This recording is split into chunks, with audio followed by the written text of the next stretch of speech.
Hey everyone, welcome back to Rush SPT. This is the second video in the 5-video series on the transition from undergraduate studies to professional studies in PT school.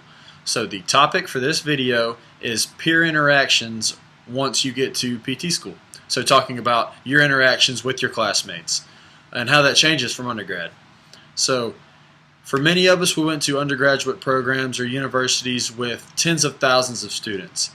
That's the first really big change when you're coming into a cohort of people or a class of people each year that is in some cases 40 students. In my case it's 40, it could be up to 60, 80, maybe even 100. But that's in any case vastly different from being one student in a sea of 30,000. So that's the first change, and it's really hard to wrap your head around, and I've explained it to some of my friends back home that it really is like high school for grown-ups. That analogy might not work for everybody, but I did go to a small high school, so you do know everybody in your class.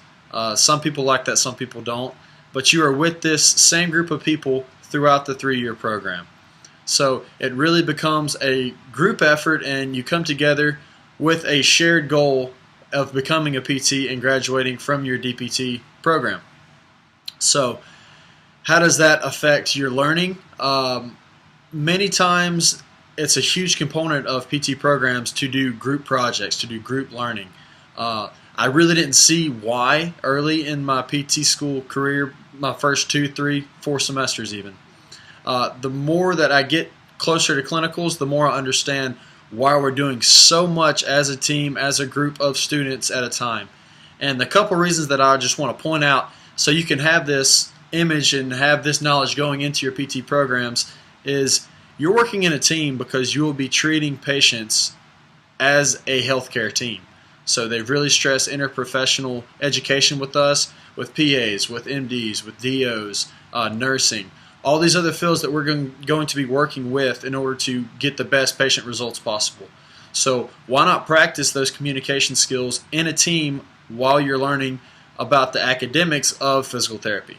So that's the first point that I really want to bring to you that it took me a while to figure out. So if you can go in knowing that you're practicing those skills, it'll really make you more open to learning how to be successful as a team.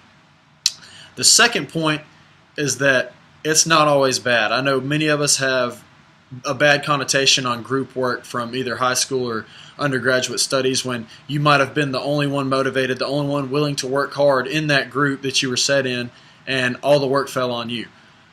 Again, this changes when you get to PT school, and I feel like a point that you need to realize is that you are with and around, you're working with brilliant minds. You're working with brilliant people.